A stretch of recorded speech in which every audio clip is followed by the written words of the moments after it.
प्रयत्न होतोय, कारण आधी 4 सापडले, नंतर 1 हजर झाला, नंतर 2 सापडले. अरे यांच्या बापाला थंड होत नाही. हा.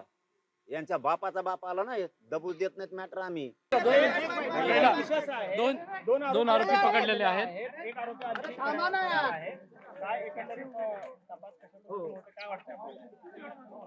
आरोपी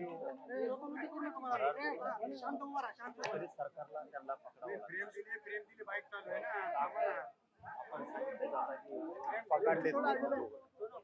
सगळेच पकडण्यात येतील.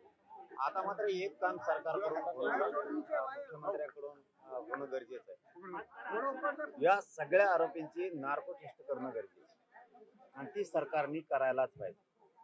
खंडणीतल्या गुन्ह्यातले सुद्धा आरोपी यांची सुद्धा नार्को टेस्ट व्हायला पाहिजे आणि आता जे पकडले यांची पण नार्को टेस्ट व्हायला पाहिजे.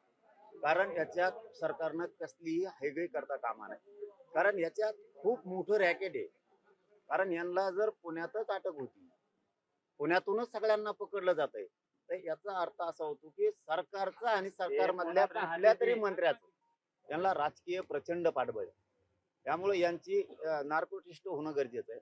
यांना कोण सांभाळतंय, यांना आतापर्यंत कोणी सांभाळलं ते सुद्धा आता अटक करायला सरकारने सुरुवात करायला पाहिजे.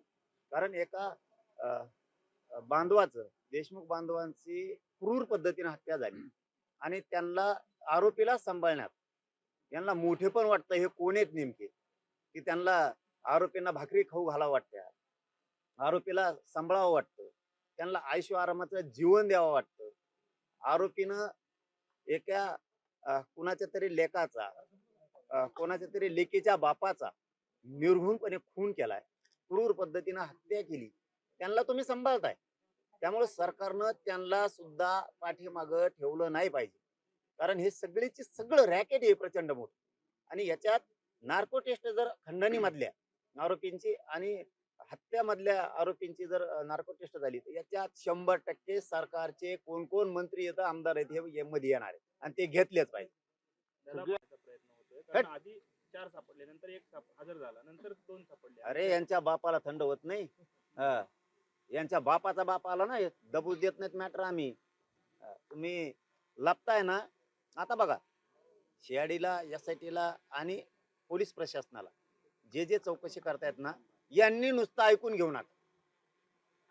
हे कोण साखळी आहे नाही, ही सगळी साखळी मध्ये घ्या.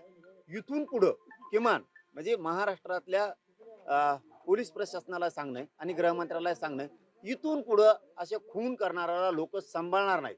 म्हणून हे जे लपून ठेवत होते ना, यांना पहिलं मध्ये टाका, यांना सोडू नका. कारण हे सुद्धा त्या खुनाला जबाबदार आहेत. कारण तुम्ही आरोपी लपून ठेवतात म्हणजे तुम्ही सगळेच या षडयंत्रात सहभागी होतात, या कटात सहभागी होतात. कारण इकडं खून करायचा आणि तुम्ही इकडे लपून ठेवायचं, म्हणजे तितकेच हे लपून ठेवणारे सुद्धा हत्येला जबाबदार आहेत. यांनी ज्या ज्या गाड्या वापरल्या ते गाड्यावाले सुद्धा याला जबाबदार आहेत. कारण हे घेऊन पाहता, यांना एखाद्याचं लेकरू गेलंय याचं दुःखच नाहीये. खून करणारा आरोपी कसा घेऊन पळून जायचा आणि त्याला लपून ठेवायचं, त्याला सांभाळायचं, ही भूमिका महाराष्ट्रातल्या या लोकांची चांगली नाहीये. म्हणून याला धडा शिकणं गरजेचं आहे. दादा, याच्यामध्ये मुख्यालय आहे, एवढं दमदार खातं त्या ठिकाणी असतात, सीआयडीच्या हाती कोणी पुण्यातून सापडते. परत एसआयटी नेमण्यात आली आहे नवीन, एसआयटी मार्फत ही चौकशी. सीआयडीला कोणी सापडत नाही, हे डावच 100% सरकार मधले मंत्री याला खतपाणी घालतायत. कारण हे इतके दिवस लपून राहत आहेत. काहीतरी कट कारस्थान शिजल्यासारखं सामूहिक कट शिजवतायत, म्हणजे सुटून जाण्याचा म्हणा किंवा पोलिसांना हुलकावणी देण्याचा.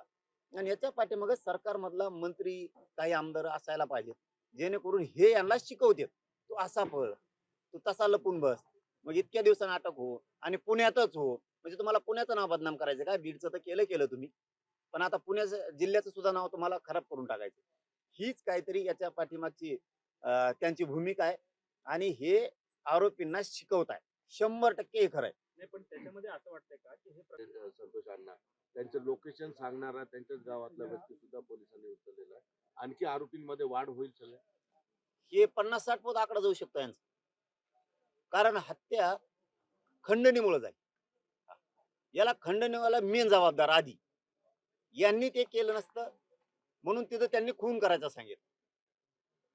यांचे तसे मोबाईलचे रेकॉर्ड सुद्धा आता पोलीस प्रशासनाकडे आले असतील.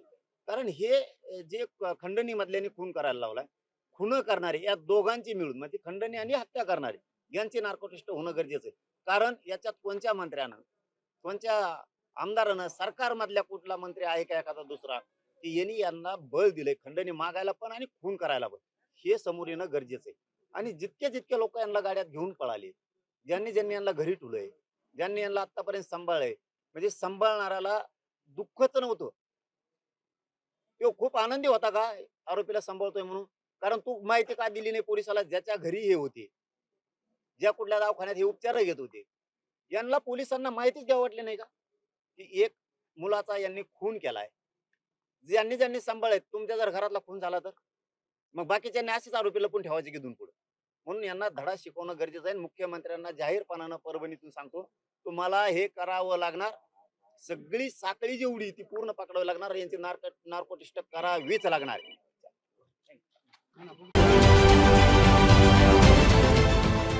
देश विदेशातील प्रत्येक घडामोडींचे लाईव्ह अपडेट मिळवण्यासाठी आता साम टीव्हीच्या सर्व सोशल मीडिया प्लॅटफॉर्मला लाईक, फॉलो आणि सबस्क्राईब करा.